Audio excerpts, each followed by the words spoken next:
Welcome to the Driving Forward podcast. It's Thursday, November 21st.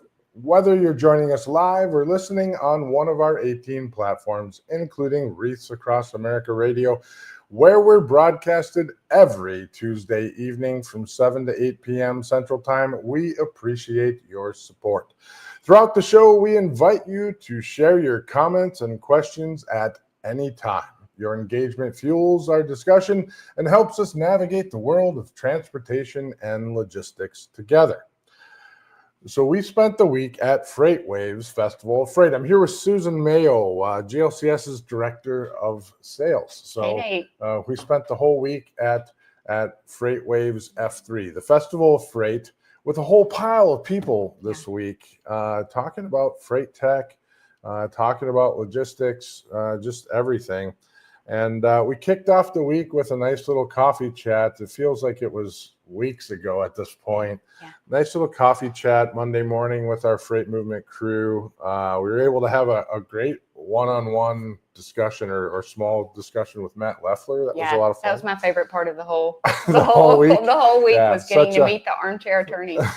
Such an inspiring guy.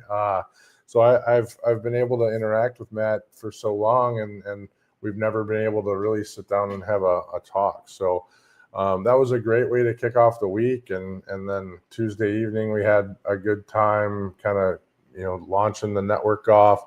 And then running from there, we kind of jumped into the whole thing and went there. So I know I was a little tentative with F3 this year with all the kind of low conference attendance. And in comparison to you weren't here last year. No, this was my first one. Right. This was my very first one. So the bar was really low. So no expectations whatsoever, but the energy really blew me away. You've been to a lot of shows too. I've been, you and I have been to a lot of shows together, and we've come out of a lot of them going, I don't know about next year. And comparative to last year, I walked out of this one last year saying this exceeded my expectations. Mm-hmm. And I going into this one, I wasn't sure because of previous shows, and I thought it was going to be not what I expected compared to last year, and it exceeded my expectation this year too. So by nature of what GLC does and our core competencies, to me, this was the most, I always want to meet new prospects and people that we can do business with and help. But this was so beneficial for us as an organization. Just the format of the rapid fire demos, the fact that we're going to be able to take this content back. We're doing some of it live today. Right. Michael and Zach, some of this is going to be brand new for you guys, and we're going to ask your opinion on it. But just to, we're in the driver's seat for a lot of the trucking companies that we work with on a daily, weekly, and monthly basis. They expect us to be thought leaders and to be 2 steps ahead of everyone on what's happening, what's next. So it condensed a lot of content for us and put a lot in front of us. And I'd love to see us kind of mimic this format. Right. Yeah, I think that's going to happen. That's absolutely going to happen. And, I love the rapid fire demos. It allows us to be able to consume a lot of companies that we know and a lot of companies that we don't know, and consume kind of their best in class 7-minute presentation in a short period of time. And so what we're going to do here today for everyone is review that Freight Tech Top 25 that just was released by Freightwaves, and then go into the rapid fire demos and our notes from them and some pictures, and just go through with our thoughts. And our crew that we're going to bring on here in just a second was not here with us, and they're for color commentary, and they're going to do our best to keep up with us based upon what we can feed them from notes and whatnot. So at this moment, we're gonna bring everybody on here. And we intended to have Robert Bain on the show, but so at this point, why don't we do some quick introductions? So Zach, why don't you tell everybody who you are and what you do? Yeah. Hey, everybody. I'm Zach Barnhouse. Been here at GLCS for about just over 3 years now. Senior business analyst. I also handle internal IT and cybersecurity. Great. Appreciate you coming on. You've been on the show before. Everyone this time has been on the show at least once before. So, Ed, why don't you go next? Sure. Ed Streeter, senior business analyst here at GLCS, as well as a consultant, helping companies get through all the challenges that they face throughout the whole transportation realm. And I've been with GLCS. Well, that's a kind of a funny story, but for a while. For a while, since almost the beginning, with a hiatus in between. Yep, through exactly. COVID years. So, and Michael. Hello, Michael Demers, Senior Project Manager and Consultant at GLCS. I've been here for about 3 years. I've been in the industry in a variety of roles for, I guess, 24, 25 years. That's a little surprising to say, but it happens to be true. So you're saying you're old? Well, I can't really hide it anymore. Too much gray in the beard.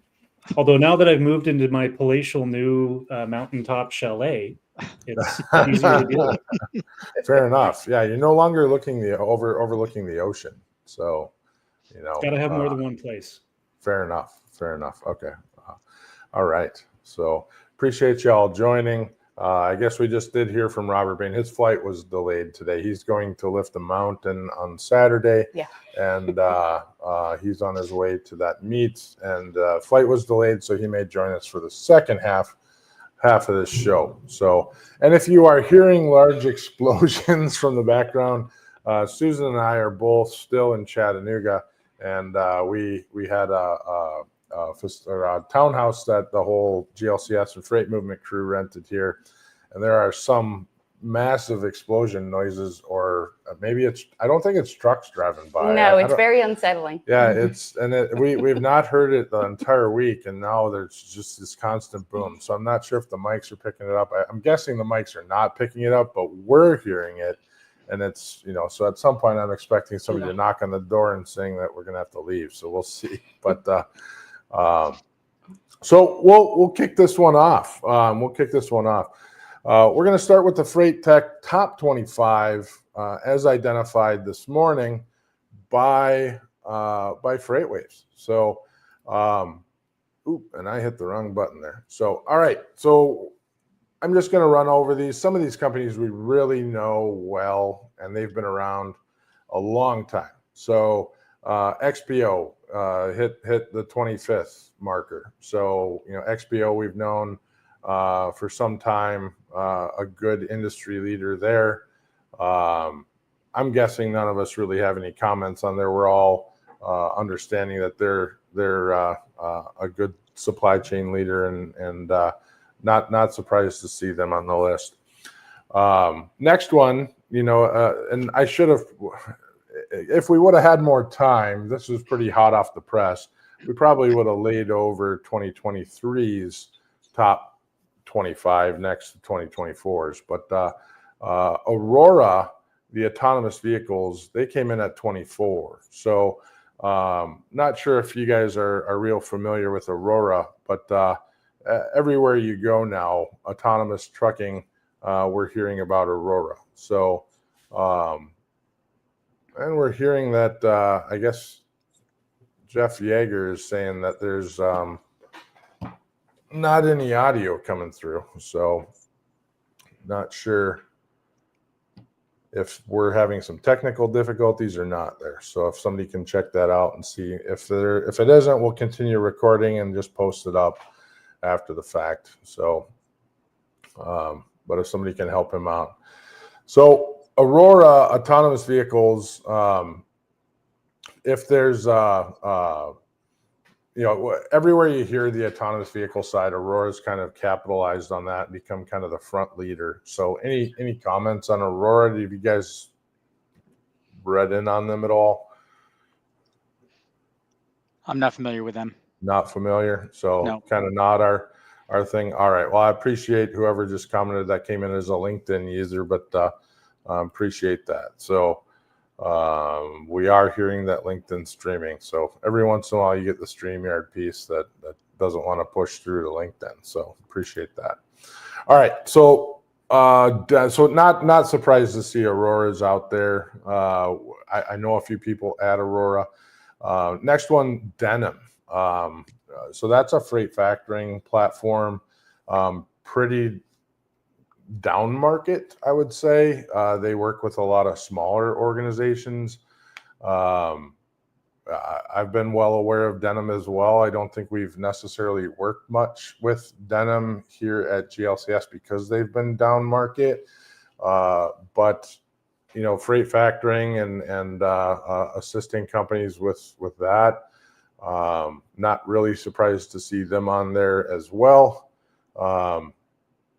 Next one on the list was Good Ship, and Good Ship is actually the first one that really kind of jumps up from an entire procurement platform starting at RFP, and that's something that I think we saw a lot of over the last few years, but probably more of this year was many companies starting to tackle RFP and the entire procurement process, not only from a 3PL standpoint, but also focusing on the carrier side. We saw a few companies there this week talking about that. Any comments from the group on any of those first few?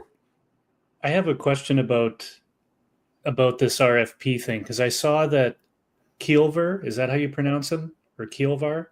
Yes. They also had a rapid fire demo, and they're also in the RFP space. And this is kind of new territory for me. But when I saw the write-ups, it intrigued me. I mean, RFPs are a time-consuming process, and if they've got something that can get into that space, that's interesting. I'm a little bit of an AI Luddite, and Right. I get think we all are. I get extremely skeptical about how much value is really brought by some of this stuff. But the fact that they made it onto this list is significant. How was the demo received, and is it really what they say it's going to be? So we had an interesting debate with someone. I'm not going to call out who. I may actually have that person on the podcast here soon about pricing and how pricing, may impact, and pricing visibility may impact and benefit the shipper eventually. And then that came down to the actual root cause of all of this and how it may benefit everyone is quickening the RFP process through products like Good Ship and Keelvar. And Keelvar actually said that they could do an RFP process as fast as 8 minutes. So they could put it to market, and as soon as they get that data in, go through, evaluate, and select a vendor or a group of vendors in as fast as 8 minutes. And so you could put out a single lane or a small group of lanes to bid and get data back in and process it extremely fast. So that was something I think that is absolutely top of mind for me on the shipper side or on the 3PL side. So Good Ship, I don't know a lot about them necessarily myself, but they are top of mind to look into. So, Michael, to your comment about AI, and everything's AI right now, and some of it's hard to believe. I caught the tail end of a session this morning with Adam McElhaney from Uptake, and he was talking about he coined this term. We're in the hype cycle of AI. We don't know how long it's going to last. He said, but there are some very near-term and now business applications for AI. And it kind of relates to what we heard from most all of the rapid fires, but that the search capability, being able to search across all content, all of your content, your companies, the internet, that's really key in bringing that data forth to you and executing on it. So that's kind of what's at the heart of a lot of the technology that we're seeing is that search capability. And that is something everyone should be leveraging right now. I think everyone is. One thing that we did see was everyone is leveraging it now. Not everyone, but many companies.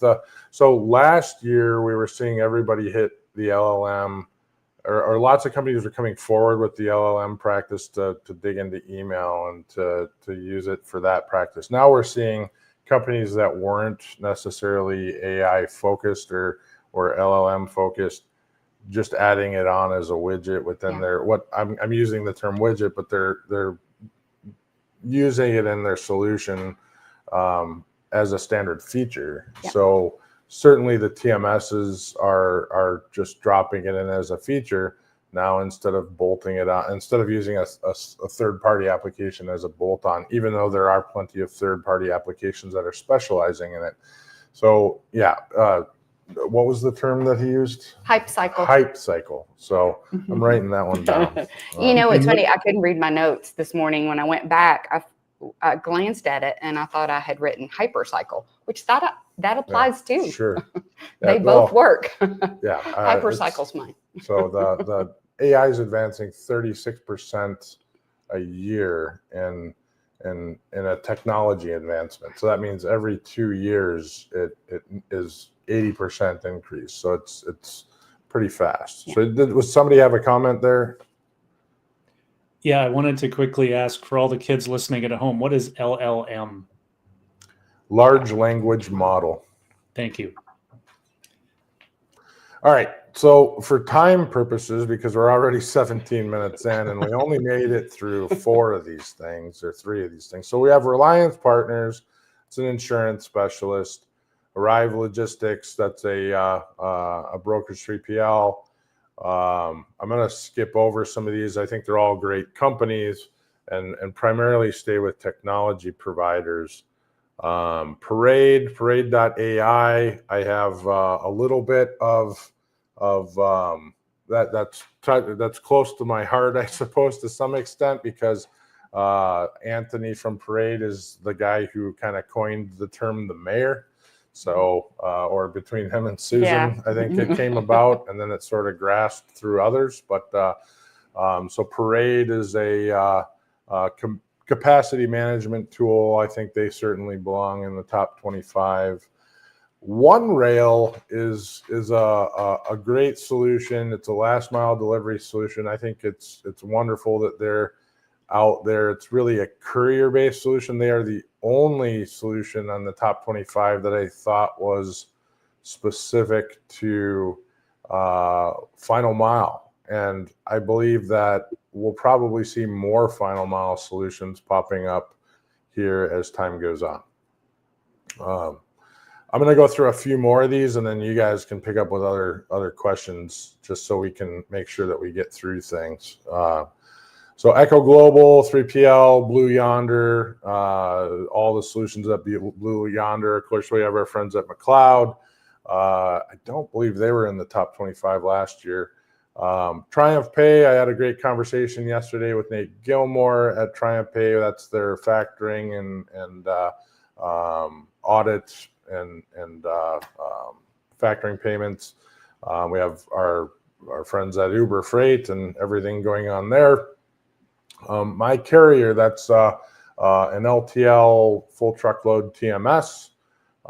Hearing a lot about My Carrier lately. So I think, understanding what they're doing in greater depth is probably important. I really, as far as up and coming TMSs go, I need to learn more about them. That's strange that they're on a list and I don't know them. Every other TMS that's on here, I know a massive amount about. So any thoughts on those that I just went through?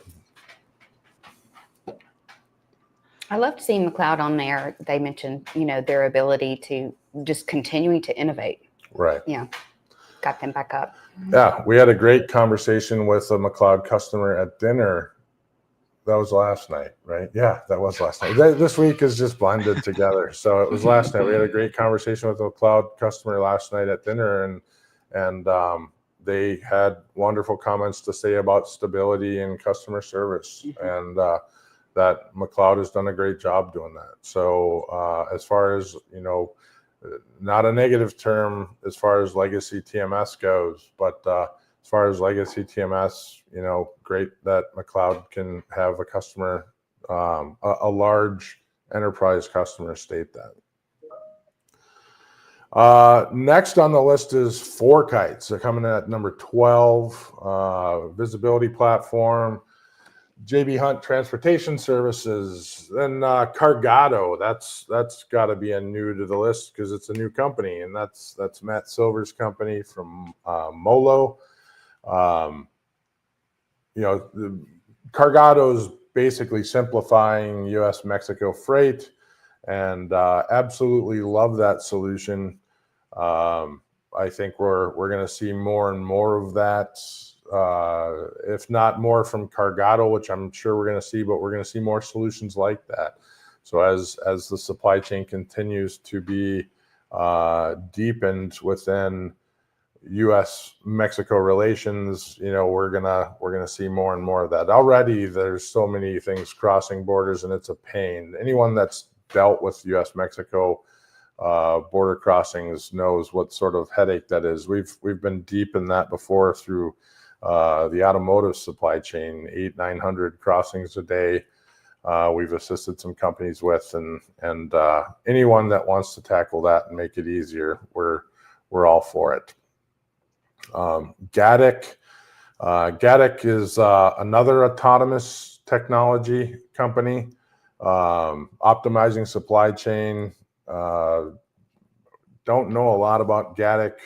They own kind of the middle mile optimization though. So a lot of, the way I was looking at them, I think they do a lot of box trucks and that type of thing. So, but I don't know much about them. So then we go into Motive, our friends at Motive with their ELDs and cameras. So that's actually the next few get kind of interesting for us. So yeah, lots of friends in this group. Yeah, they're all friends. They're all actually really the top 25 was a lot of friends, and really the top 100. I think there's probably a 60-70% rating of partners there. So, but Motive, Flexport being a full supply chain solution, also a partner of GLCS. Q'd, automating appointments. Tom, I've known Tom for 2/3 of my professional career, so it's great to see that Q'd is doing so great. And their rapid fire demo we'll talk about here in a little bit. So anybody have anything to talk about what we just went over there? I just have a question. So how are companies chosen for this? Like, is this all from Freightwaves, or how does that work? So there you submit, and then there is a panel of, did they say it was 10 people? Or did they not say? I think it's a panel. They didn't. I think it's a panel of 10 people, but I may be wrong on that then determine it down. But you submit, and then your customers or others can also kind of vote on you. And then there's another panel of 10 people that kind of vet that out as well, if I recall. And that's how it's determined. I see. But if anyone else knows exactly how it's done and want to type it out, feel free for us. So I'd love to hear a comment on that, but I think I'm close on that. I know it changed a little bit this year from last year. Moving on, we went through Flexport Q'd. Now we're into green screens. We spent a ton of time with the green screens crew while in town. So that's predictive freight pricing tool. You probably know who they are, especially if you're on the brokerage side. If you're on the carrier side, you've probably heard of them because you hear it when you book a spot market load. So, but they're just a dynamic pricing infrastructure tool for logistics industry. They're doing such a great job. I think they were number 1 last year. So sliding down to number 5, but they have some new tools coming out soon. So we got to see Don Salvucci Favier completely geek out on Stone Temple Pilots Tuesday night. So she's she's a big fan. So By It the way, ended with the band wearing one of their T-shirts, the green screen absolutely. T-shirt. Yeah. I just want to say that I'm jealous. I wish I was there. That's one group still have not seen yet. You and me both. That's saying something if you two haven't seen. that absolutely. So number 4 is our friends at Samsara. So we have seen Samsara over, we've been a partner of Samsara now for 6 years, maybe closer to 7 years, and we've seen them grow exponentially. And so excited to see them come in at number 4. That's great. Amazon Freight is do I see? I do see. So I see the beard. yeah. Here we go. Here we go. If we only had Hi. oh hi, there he is. He makes it in just before the half of the hour. So we're just going through the top 25. So we're on number 4, which was Samsara. So Fantastic. but hopefully your flight was fine, other than it was behind. So yeah, flight was good. We got in, we got to the hotel, and we're here. All right. Let's see. Oh, I guess we're getting it typed out. So the Freight Tech 100 is produced by a panel of journalists, analysts, and experts chosen by Freightwaves. The voting form includes more than 250 companies with information condensed from nearly 900 nominations. The list will undergo further scrutiny by third-party auditor Henderson, Hutchinson, and McCullough, HHM. The firm will conduct voting among more than 80 executives, investors, and academics from across the industry to determine the Freight Tech 25. So that's what's, for the most part, what's put out in regards to how the selection happens. So there's quite a bit behind that. Yeah. Right. I'd have to say kudos to HHM and all the people that were behind all of this, because really taking a look at this top 25, it is a very well balanced list. It is not heavy on a TMS or carrier side only or brokerage. It is very well balanced throughout. And it's not, it's absolutely not just brokerage or shipper or carrier based. It's absolutely well diversified there. I agree with you, Zach. That was something that we were talking about when the list was kind of getting dropped, was how wide it was. So it's well established. Actually, I was surprised the ELDs were in the top 10. At least the 3 that are out there are in the top 10. And, we'll get into highway here in a minute, but Amazon Freight being number 3, that actually does, I think they were very highly rated last year too. Might've been number 2, but they were number 1 last year. They were number 1. Yeah. They dropped 2 spots. Okay. For someone who doesn't sell freight services, they sure do have a lot of tech and stuff around freight. I'm just throwing it out there. Yeah. Fair enough. So, but they're innovative. You got to give them that. So they got a lot of stuff. So they do. Then moving into Platform Science, our friends at Platform Science, they're of course doing all kinds of things. So there's I was on the phone all week with those guys too. So that I'm happy to see they're number 2.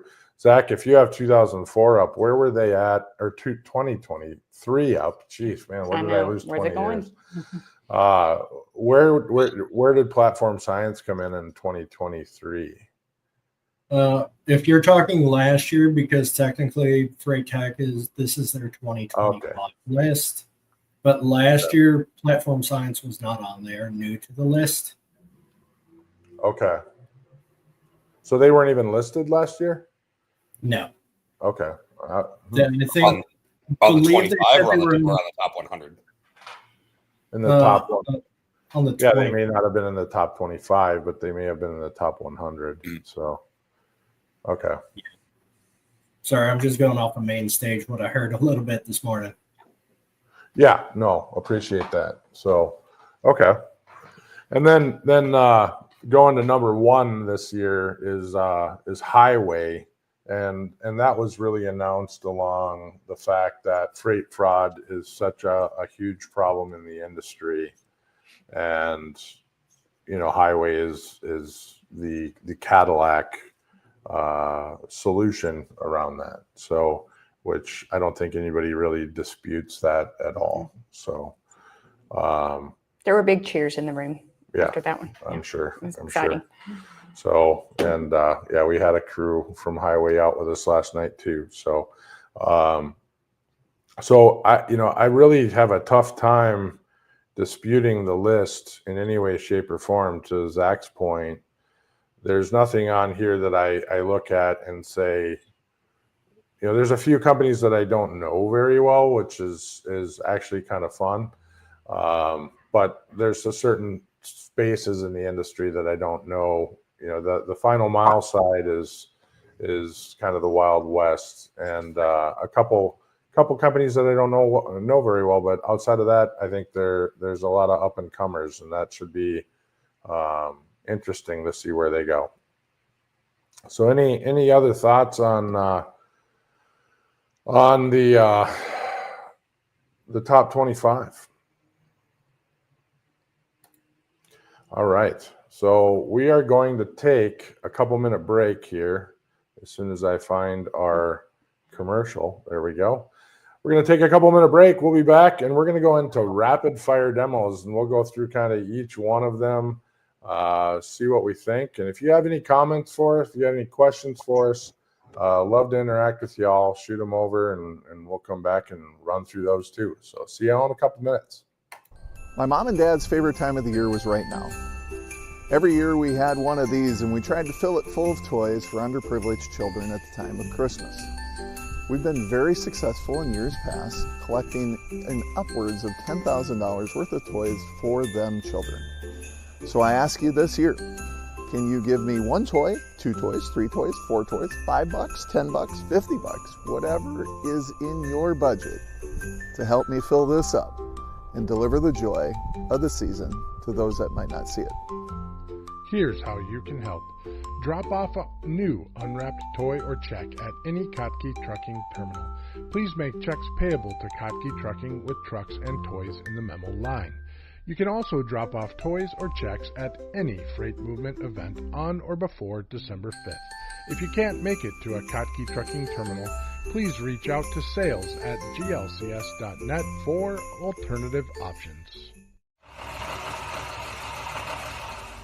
If your fleet's downtime looks like chaos, you're missing out on GLCS. In the fast-paced world of trucking and logistics, time is everything. Meet GLCS, your expert partner in managed IT services. We integrate seamlessly with your team, bringing seasoned IT professionals with deep transportation and logistics expertise. Imagine your software updates running smoothly, complex issues resolved quickly, and operations humming with efficiency.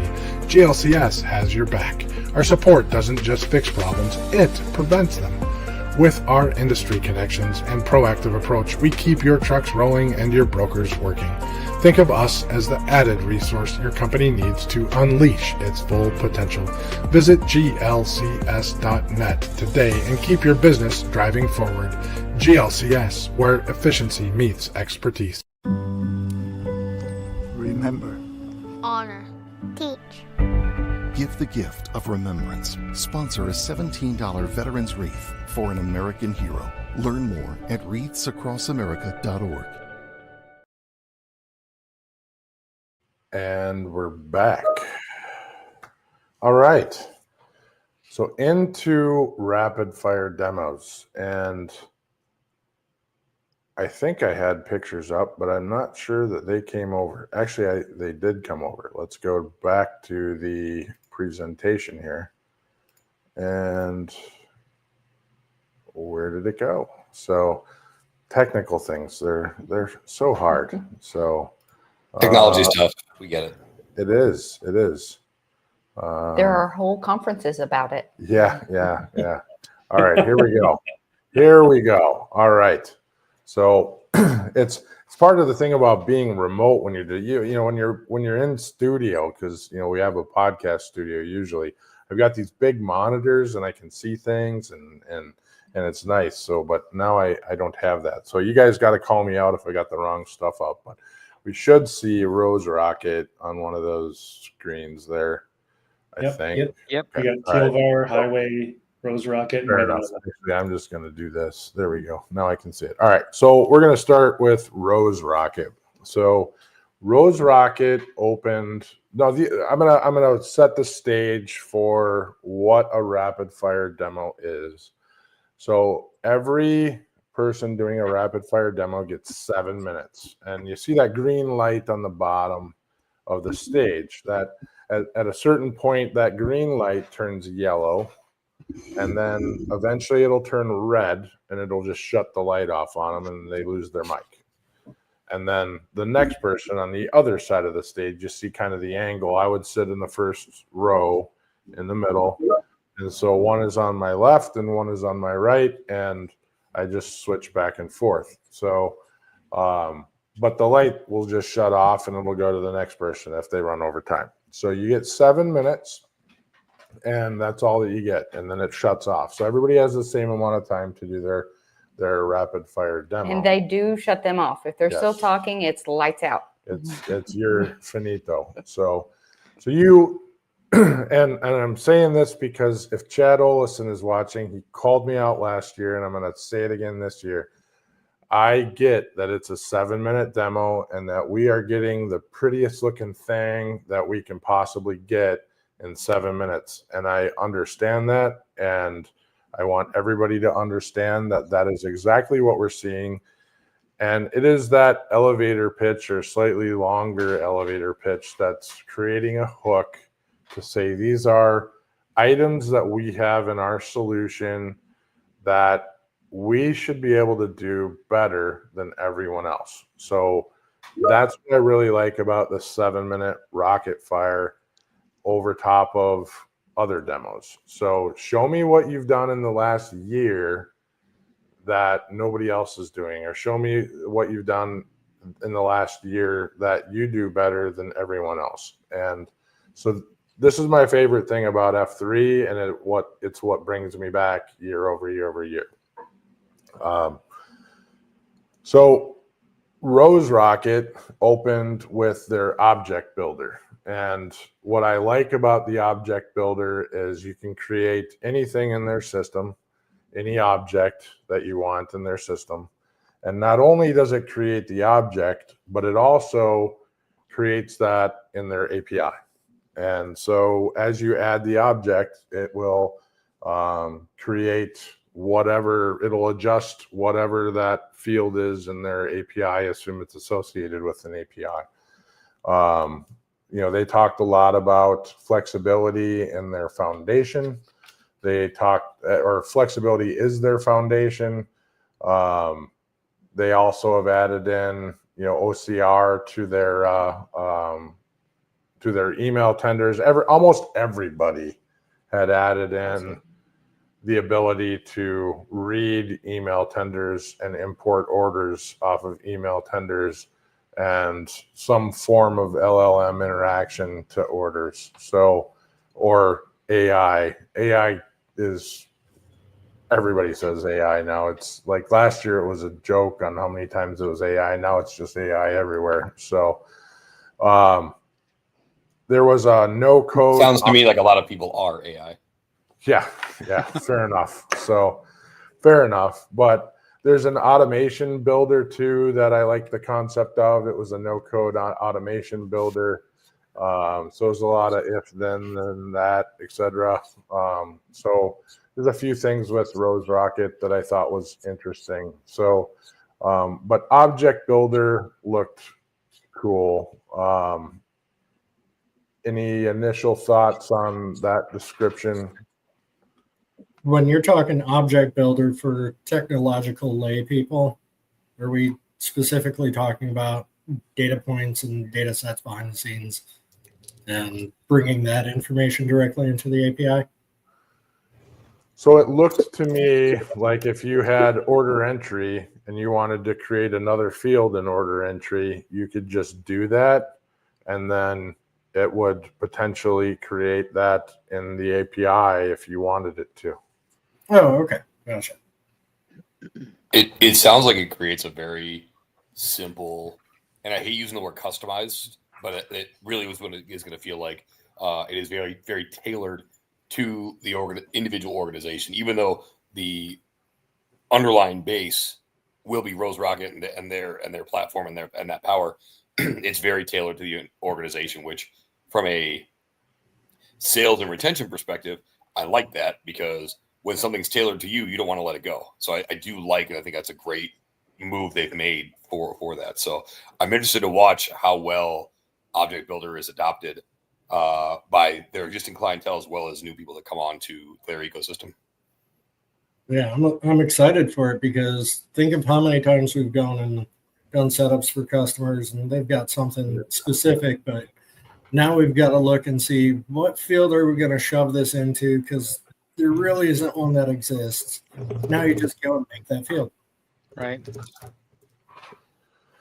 Yeah, I think the concept of it sounds great. Once again, it's a 7-minute demo, so you can't read into them too in depth, but it's something where, does that interest you? Then go talk to Rose Rocket and find out. So I think that's the kicker on these 7-minute demos is, does that scratch an itch? Then go find out. So Keevler was the next one, and they were that RFP bid. Now a bidding tool, and I really like this one. I know Susan liked this one too, where it was, there was lots of different layers to this, and they're actually a company that I want to go and study to some extent. Some of their customers are putting RFPs out 50 times a day for various lanes or whatever the use case is. It's hard to say, but they have the capability of making these transactions happen so fast and taking what used to take hours down to just a few minutes. So the RFP process is so cumbersome, and we all know it. All of us has been on the transportation side, so we all know what it was like a long time ago. I know what it was like closer to 30 years ago too, and mining through the thousands of lines of Excel spreadsheets. So seeing them be able to do that, we saw some of this over the last few years, but now seeing faster solutions come forward with that is just kind of amazing. So, and then they would go into like constraint-based analysis and cost-based analysis, where they're loading up, valued savings over a lane, and they had some automation tools to it as well. So they're removing human interaction to their process. So it looked like it looked like it had a lot of capabilities to it. So I was impressed with that one. Any thoughts on? I mean, Michael, you had made a few comments on the RFP side previously as well. Any other thoughts to it? I know it's 7 minutes, and I continue to be extremely skeptical of anything that has the word AI in front of it. I'm still waiting for blockchain to change my life. But that's not to say that this product isn't going to do what they say it's going to do. But Doge is coming back now, so you got Doge coming back. So we're getting our stuff. So the Doge is coming. We've made the Doge. It's the Department of. Oh, do not go down that rabbit hole. We can cut your mic off, Bank. Yeah. Go ahead. I got superpowers too. Yeah, he's the admin. So yeah. But I think it is the big rethink that. The big proof's going to be in the pudding for all of these companies that are using this new level of technology to so quickly speed up processes that were very manual in the past. And it's not like the results are going to be hidden. If it works, it's going to work, and it's going to be huge. But the The question is going to be down the road, 6 months after you adopt something like this, a year later, are you going to be able to tell if it's really doing what it says it's going to do? Although if you can reduce hours of work to minutes, that's usually a big plus. I know from just the recent projects that Zach and myself and Michael have worked on, we've spent quite a bit of time in the RFP process. Oh, yeah. Yep. Yeah, well, going a technical RFP would be amazing. I mean, this is looking at procurement on the carrier side. So, but looking at that from an application on a technical RFP, which would be different data points, but right. That's a interesting thought. So, I think you hit it on the head, Nate.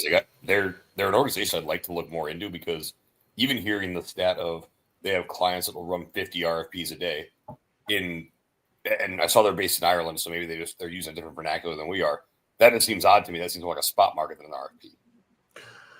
Well, the question is that going to start happening, where your shippers are going to start looking to move, or if they're going to want to start sourcing lanes more tactically and not move it on a spot carrier, not move it on a broker, those are all questions those are all conversations I've had over the last month. As these RFP processes come forward, or from a 3PL standpoint, you want to move your contract and spot margins, and you want to move them for 6 months or a year, but you see the market starting to shift and you want to secure at least a 12-month contract instead of a 3-year or 2-year contract, and you want to start shifting your spot around, which is maybe your 60% spot, 40% contract, and you want to go 30%. Did I say that right? 60% spot. Yeah. You want to go down to 30% spot, 70% contract for the next year. You can do that right now. You don't have to undo contracts. You're not committed to that. So you can start doing that fairly quickly. You can do it at a shorter term than what you would maybe do in the past. So I think these tools allow that to happen. The reason why it hasn't happened in the past is it's too cumbersome for a shipper to do that. So the question is it going to, and this is the debate you weren't here when I was talking about before. This is the debate I was having around pricing. Is that going to press pricing down on the shipper side, on the contract side? I don't want to tie this one up on that because we still have like 14 other things to get through in the next 10 minutes. So. All right, next one's our friends at Revanova. They did a great job too. Largely talked about lane matching, about their new dashboard.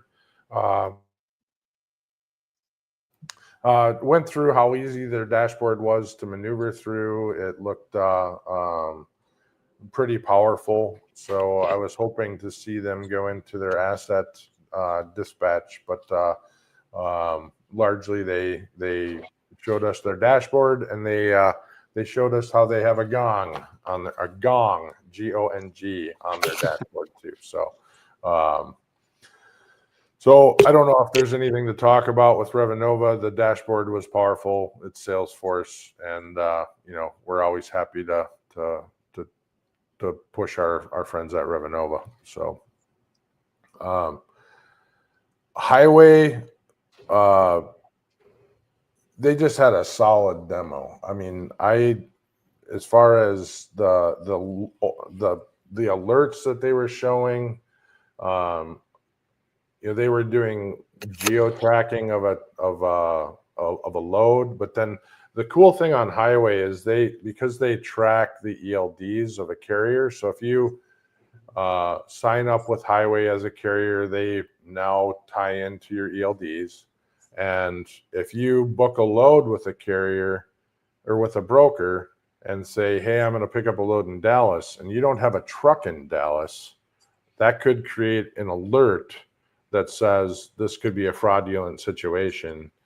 And that's going to cause either a pause on the booking or someone's going to look into that. If it's not possible for your truck to pick up a load because from an ELD perspective, it does not show that you're capable of picking up a load, then highway locks you out of it or causes, human intervention to go figure out what's going on. So there's quite a few pieces of technology there that highway's tying in that, they displayed that looked really cool. I couldn't say enough about it. A lot of it is what we saw last year. It's just super clean. And as they get more and more data, I feel like you're able to make more and more appropriate decisions on it. I mean, their load lock product is just really solid. So previously, a lot of what highway did was all kind of in various different disparate systems, and we're seeing it all kind of being done in one now. So any thoughts on highway? Is this? Go ahead. Go ahead, Michael. Question on load lock. So the whole purpose of it is to bring legitimacy to a carrier, to prove the legitimacy of a carrier for the shipper. It sounded, Nate, like you're saying, if you agree to be on this platform, you're giving full disclosure to all of your assets. So if you're bidding on a load, you better already have a piece of equipment sitting in, say, Dallas. So it's not always, you have to be within range of pickup. So if you are picking up tomorrow morning, you would need to be within 500 miles or 600 miles or whatever the range would be based upon the hours of transit to pick up the based upon the date of pickup. So if it's tomorrow at 8 a.m., based on hours of service and transit time, you would need to show that you have a truck there. So. And this is to stop me from saying I'll take that load in Dallas when I'm just going to turn around and hand it off to another party. Say that again. If I don't have a truck anywhere near where I say I do, it's to catch me rebrokering the load, double brokering. Right. Yeah. That's absolutely it. It's to catch that fraudulent party. Yeah, I mean, you do have situations where you may have trucks without ELDs. So I'm sure there's fringe cases, but ultimately that is what it's for. So yeah, they've got hundreds of different signals behind the scenes, but a lot of it is stopping that double brokerage, making sure that a lot of times it's a MC number that's getting stolen and trying to be racked up for $1 million here and there, but they've got signals that are looking into, I think, like the IP address or the geolocation of where the logins are coming in for some of the boards, what user email addresses, if there's a slight change as they're trying to mask it. They're doing a lot of work to catch all that. Once the load is picked up by the carrier, does highway continue to track that as it goes on, or is that the end of the tracking once the load is picked up? it continues to track it through delivery. Okay.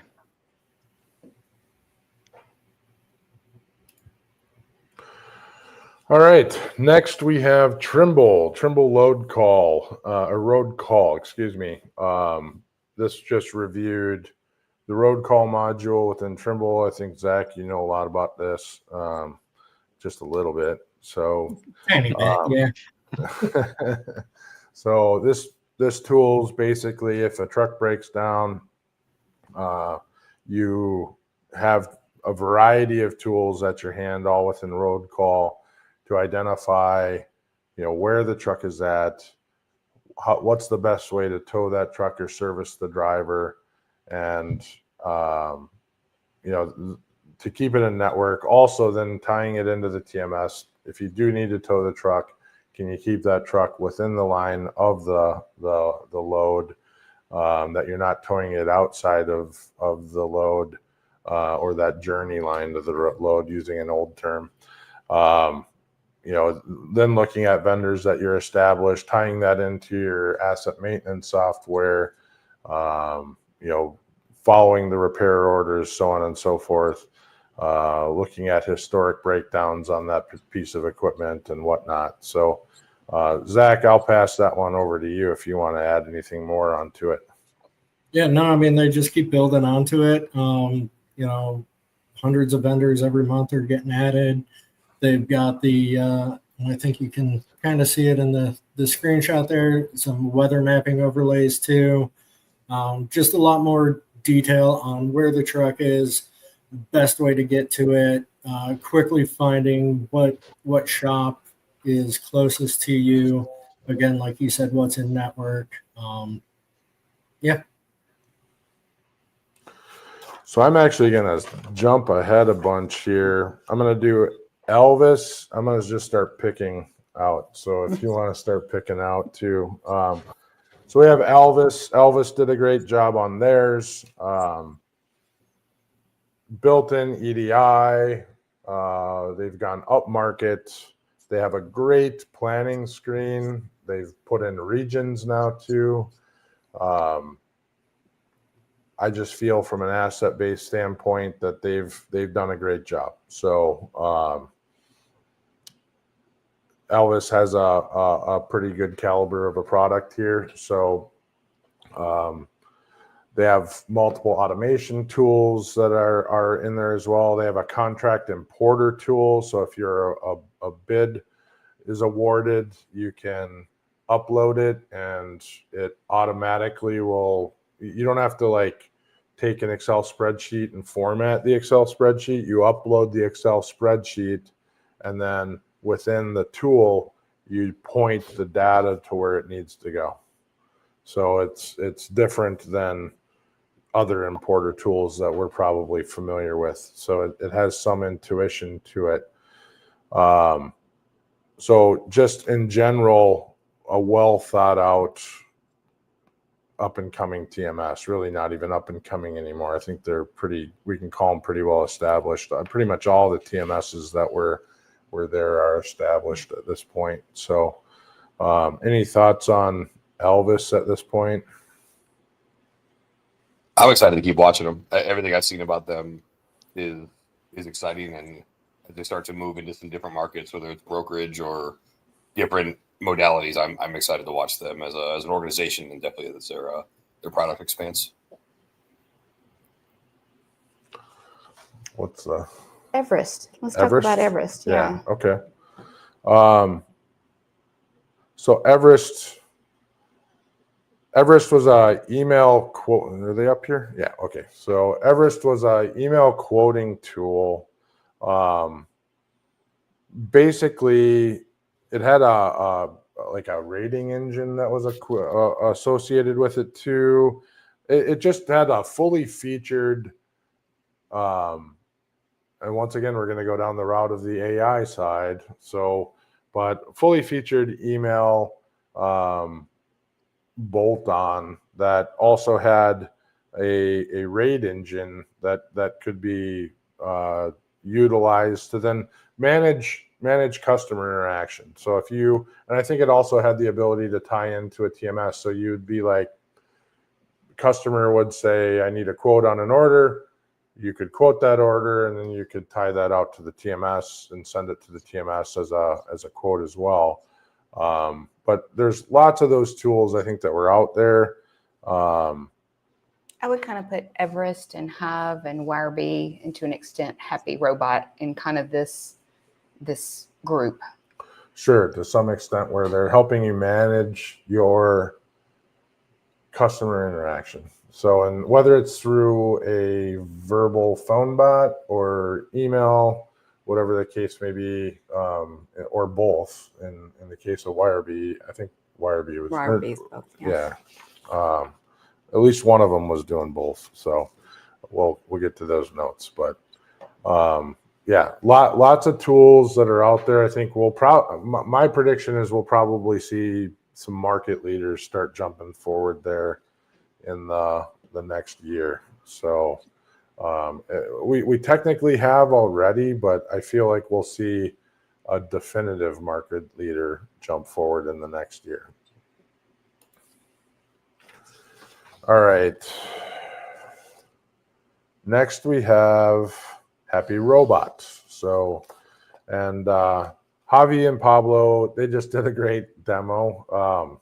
They're always fun to watch and talk to, and I mean, they're just great guys. So, but they had their demo this time. They kind of argued with the bot and negotiated with the bot, and the bot actually.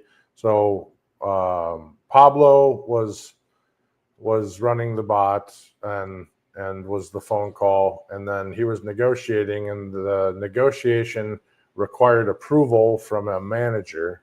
And so the bot actually would call Javi to get approval, or text Javi. At first it texted, and then it said, it said they want $100 more. And so Javi said, no, let's offer him, or he texted back and said, no, give him 50. And so the bot came back, said, all I can do is 50. And so Pablo said, yeah. And then he goes, okay, well, but I can only pick it up an hour earlier.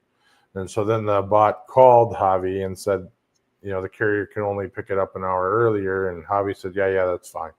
So then they booked it up that way. So it was a very interesting interaction, and they were not very clear in their discussion with that bot, and Right. It did understand what they were talking about. So, and then a few hours later, we were over there talking with them, and they did another demo for us, and they really kind of got into an argument with, I don't know if you were there. Mm-hmm.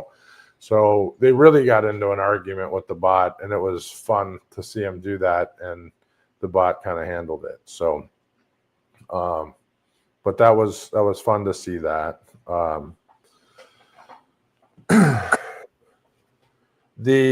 feel like, we'll see more of these solutions like Happy Robot. There was, what Wirebee was another one that we both liked. Solutions like that, I think we're going to see a number of come out. They've been around for a long time, but they're getting more advanced. So we'll see a lot of them here in the near future. So, any thoughts on that? I would like to see the argument with the bot, only because I'm very excited about Happy Robot, and that's always the concern I have whenever you've got a bot negotiating for you, is how it does that. So I definitely will be I'm encouraged to hear that it did a good job. I'd love to see that. So hopefully they are able to post that video, or we can get a new demo with them soon. Yeah, referencing what the rate was the last time they hauled for him, that was fascinating to me. So it was going in, put the person on hold, and came back and said, well, last time you did it for this. That blew my mind. I think we're going to cut early. I'm just going to call out Ty did a great job. I'm going to go to the end here. We're going to cut and not go through all of these. I'm going to do two. We'll catch you later, Bane. Appreciate you coming in. I'll give you the winners before you pop, though. Here's the winners. So Rose Rocket, My Carrier, and Ty took best in show. So Ty did a great job, but we'll catch you later. I'll talk to you tomorrow. Good luck. So we'll see you soon. Go get your food. You need that beef. I'm seeing this best in show, and I got some strong feelings on it, but I'll keep those to myself for now. Yeah, I know. So fuel thing. See ya. All right. There was one other company, One Lodge Tech, that I thought JP Wiggins is on to something. He's automating integrations, and he's starting with EDI, and I love that, but he's making it simple, and I think it's the way his approach is. He's largely tackling it from a shipper side, and we'll see how it all kind of turns out. But I'm definitely watching one Logitech here as time goes on as well. So as it flips to the carrier side or the broker side, and his applications start to work from that angle, there's lots more applications for us to work with him. But or he gets outside of EDI, there's probably more application there. But he was showing, a couple minute setup for a trading partner instead of, however long it takes today. So whether or not that's applicable and it's actually real world deployed, I'm sure it is. Once again, it's a 7-minute rocket fire. Yeah. But so with that being said, any thoughts from you guys further? I know we went over time here. Lots of good stuff. Very very exciting stuff, and I'm excited about the Happy Robot too. I think that's pretty cool, and I'm pretty sure I've probably already argued with a Happy Robot somewhere. Yeah, like I called out about a year ago when I met those guys, is what happens when your solution starts arguing with your solution. When they start trying to book a load with somebody trying to sell a load, I feel like that's going to happen. So they called it soft EDI. So, but we know it's going to happen. So yeah, that's cool. I'm looking forward to Happy Robot negotiating my next cell phone contract. And I want a feature on my phone where anytime a bot is phoning me or a salesperson's phoning me, I want the Happy Robot app on my phone to be able to activate and answer on my behalf and argue with the salespeople. Fair enough. Yeah. That's the Grumpy Robot add-on. Yeah, Grumpy Robot. That's what I want. Grumpy Robot. Yeah, that might be a good meme coming up here. We'll figure that out. We'll put your face on the top of the robot and call it Grumpy Robot. So I like that idea. Just going like this all the time. We can make that happen. So, all right, guys, we'll drop you guys down. We appreciate the time. It's been fun. There's been a lot to talk about. We didn't get through it all, and we're over time more than we've been in a long time. So I want to go through our upcoming events and close this one out. So appreciate it. Thank you. Thank you. Thanks all. All right. So we're going to wrap this one up quick. Next week, we're taking the week off for Thanksgiving. I think we'll probably run an episode anyway, but it'll be something from the records. So we have the following week, we have Tom McLeod, December 5th. So the one and only legend. Looking forward to that one. The week following that, we have a cybersecurity panel with Ben Barnes. Ben is the CIO of McLeod Software. And we also have Wade Anderson, who's the CIO of Bay & Bay. I think we have one other person also. I think we just got confirmation, so my notes aren't up to that. If you would like to be on the show, please feel free to reach out to us at drivingforward@glcs.net. We'd love to hear your story. As you saw on the commercial, if you were here, we are helping out Kyle Kotke and collecting toys for the Kotke Toy Drive. It's actually a Minnesota Trucking Association toy drive, but Kyle is coordinating a good amount of that. So we are assisting him with that in any way, shape, or form that we can. If you are going to be at a freight movement event, which we have one coming up December 5th, we will be accepting toys or checks or anything there, and we'll get them over to Kyle. Don't forget, December is significant for the month for the Wreaths Across America, with National Wreaths Across America Day happening December 14th. If you're interested in supporting or joining, visit Wreaths Across America's website at www.wreathsacrossamerica.org for more details. Freight Movement is hosting that Frosty Freight event, and it's in Eagan, Minnesota on December 5th at Lone Oak Grill from 6 p.m. to 9 p.m. It's holiday themed. So wear your ugly Christmas sweaters. We're going to have an ugly Christmas sweater contest.